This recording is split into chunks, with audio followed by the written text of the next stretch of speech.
बीच में है। कौन सा चैप्टर है? बायोलॉजी चैप्टर है। चैप्टर कौन सा है? पोषण। क्या है?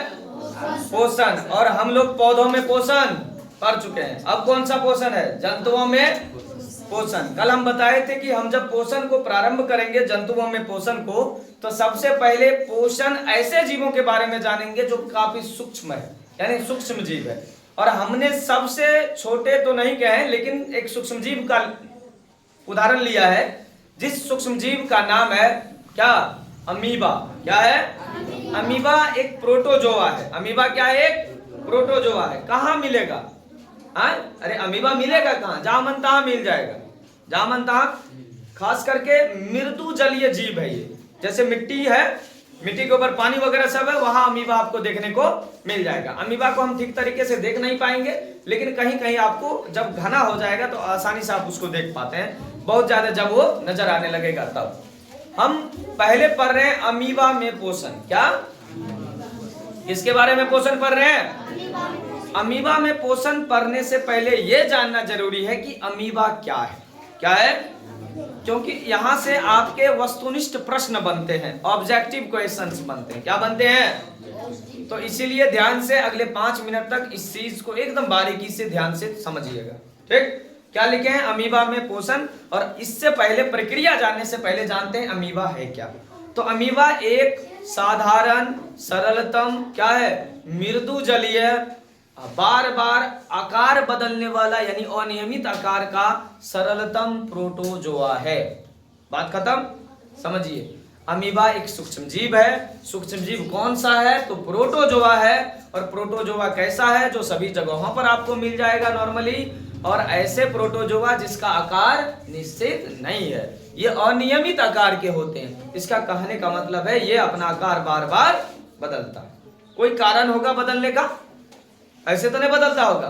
कारण आगे हम जान जाएंगे कैसे बदलता है, क्यों बदलता है, क्यों इसका आकार अलग अलग होता है। ठीक? तो अमीबा में पोषण पढ़ रहे हैं, ध्यान से देखिए। पहले लिखे हैं अमीबा एक मृदु जलीय। क्या है? मृदु जलीय। मिट्टी के ऊपर या मिट्टी के नीचे जहां जल रहे वहां अमीबा सामान्यतः पाया जाता है। उसके बाद क्या लिखे हैं? अनियमित आकार का। इसका आकार निश्चित नहीं होता है। एक और सूक्ष्म जीव है जिसके बारे में हम पैरामीशियम के बारे में जानेंगे। उसका आकार निश्चित लगभग होता है। ठीक? और इसका आकार निश्चित नहीं होता है। एक सरलतम प्रोटोजोआ है। क्या है? प्रोटोजोआ है। हम कल ये भी जाने थे कि अमीबा में जो पोषण की प्रक्रिया है, उस पोषण की प्रक्रिया का नाम है प्राणी संपोषण। हम लोगों में भी प्राणी संपोषण और अमीबा में भी प्राणी संपोषण। पहले अमीबा को निपटा देते हैं, फिर हम लोग आएंगे अपने। तो अमीबा में प्राणी संपोषण होता है। और एक चीज बताए थे क्या, कि प्राणी संपोषण जब भी होगी तो वो 5 चरणों में होगी। कितने चरणों में? कोई बता सकते हैं? पहला बताए थे अंतःग्रहण, दूसरा बताए थे पाचन, तीसरा बताए थे अवशोषण, चौथा बताए थे स्वांगीकरण और 5वां बताए थे बहिष्करण। ये 5 चरण जिस भी जीव में हो, जंतु में, हम लोग में, अमीबा में, मेढक वगैरह सब में होता है। और ये 5 विधि जिसमें होगा वो उसमें कौन सा पोषण पाया जाएगा? प्राणी संपोषण। कौन सा पोषण? प्राणी संपोषण। तो अमीबा एक प्रकार का प्राणी संभोजी जीव है। क्या है? प्राणी संपोषी जीव है या प्राणी संभोजी जीव है? बात बराबर है। बात क्या है? बराबर है। अब समझिए इसको।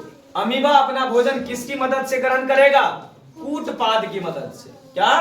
कूटपाद की। अब ये कूटपाद क्या है?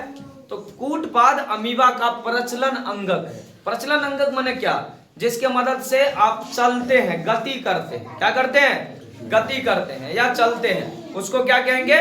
प्रचलन अंगक। तो अमीबा में प्रचलन अंगक क्या है? कूटपाद। क्या है? ये दिमाग में बैठा लीजिए। प्रचलन अंगक मतलब गति करने वाला अंग। हम लोगों में 2 टैंक दिया है भगवान, नहीं दिया है? 2 पैर है कि नहीं? नहीं रहेगा तो क्या ना दौड़ेगा हाथ लेके?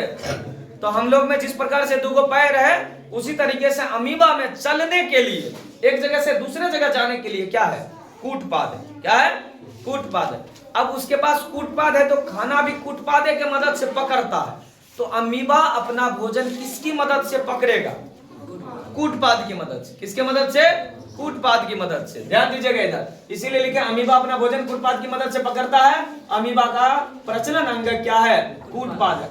अमीबा में भोजन का पाचन किसकी मदद से होता है? तो एंजाइम और जल की मदद से। कहाँ होता है? तो भोजन रसधानी में। कहाँ होता है? भोजन रसधानी में। और समझिए, अमीबा एक प्राणी संपोषी या प्राणी संभोजी जीव है। ये सब ऑब्जेक्टिव के दृष्टिकोण से काफी महत्वपूर्ण है। ये बार बार पूछा जाता है अमीबा कौन सा जीव है, अमीबा में भोजन का पाचन कहाँ होता है, अमीबा अपना भोजन किसके मदद से पकड़ता है, अमीबा का प्रचलन अंग क्या है। ये सब ऑब्जेक्टिव में काफी पूछे जाते हैं। इसके बाद देखिए लिखे अमीबा में चरण क्या क्या है? अंतःग्रहण, पाचन, अवशोषण, स्वांगीकरण और बहिष्करण। ये 5 चीज होता है क्या अमीबा में भोजन को पचाने के लिए, उसके बाद अवशोषण के लिए, स्वांगीकरण के लिए और बहिष्करण के लिए। ये आपको चित्र दिख रहा है?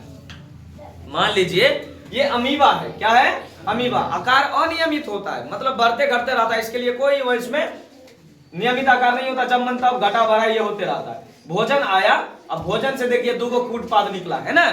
कूटपाद के मदद से भोजन को क्या कर लिया? घेर लिया। और भोजन को घेरने के बाद ये ऑटोमेटिक भर जाता है। देखिए भरा गया, भोजन चला गया अंदर। इस प्रक्रिया को कहेंगे अंतःग्रहण। क्या कहेंगे? तो अमीबा पहला काम क्या किया? भोजन को पहचाना और कूटपाद का निर्माण करके भोजन को क्या किया? घेर लिया। और घेरने के बाद चारों तरफ से फिर वो जाम लगा दिया कि बाहर तुम नहीं जा सकते। नहीं, कूटपादे मिल गया। कूटपाद का दोनों सिरा मिलके भोजन रसधानी का निर्माण कर लिया। क्या निर्माण कर लिया? भोजन रसधानी का। और जहां भोजन रसधानी का निर्माण हुआ वहां पहले से पानी रहता है। पूरे कोशिका द्रव भरल रहता है। इसमें क्या भरल रहता है?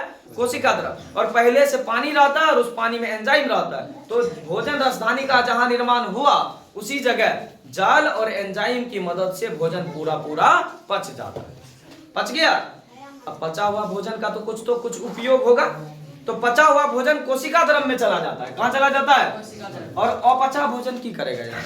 अपचा भोजन तो निकलना ही निकलना है हर हाल में। तो अपचा भोजन क्या करता है? जहां मन तहां से छिद्र हुआ निकल गया था। इसीलिए अमीबा का आकार क्या होता है? अनियमित होता है। मतलब इसका कोई गारंटी नहीं है कि कहां से निकलेगा। समझ रहे हैं? जब मन हुआ, जहां से हुआ, जहां मन तहां से एक अनियमित आकार था। इस जगह से मानिए वो छिद्र हो गया, छिद्र हुआ, इधर से बाहर निकल गया। अमीबा का तो नहीं घट गया आकार, नहीं घट गया। इधर से निकला, इधर से इधर तक आकार घट गया। इसलिए अमीबा का आकार अनियमित होता है। क्यों? क्योंकि भोजन रसधानी से जब भोजन पाचन हो जाता है, कोशिका द्रव में पचा हुआ भोजन फैलने के बाद जब अपचा भोजन शरीर से बाहर निकलता है तो वो बिना किसी अस्थायी छिद्र का, मतलब अस्थायी छिद्र का निर्माण होता है और भोजन बाहर, अपचा भोजन क्या होता है? बाहर निकल जाता है। ये अमीबा में भोजन पोषण की प्रक्रिया। फिर से इसको देखिए क्या क्या लिखे हैं अमीबा के समीप। अच्छा, क्या क्या भोजन है अमीबा का? शैवाल का छोटा छोटा टुकड़ा, डायटम्स या अन्य एक कोशिकीय जीव जब आता है तो वह कूटपाद का निर्माण कर भोजन को क्या कर लेता है? घेर लेता है। और घेरने के बाद कूटपाद के दोनों सिरे मिलकर क्या बनाते हैं? भोजन रसधानी।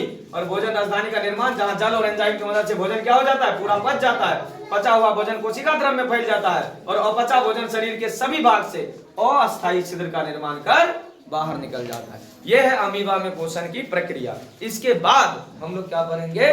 मानव में पोषण। थोड़ा सा पैरामीशियम को भी देखेंगे, फिर मानव में पोषण आ जाएंगे। मानव में पोषण के बाद आपका पोषण का चैप्टर खत्म हो जाएगा।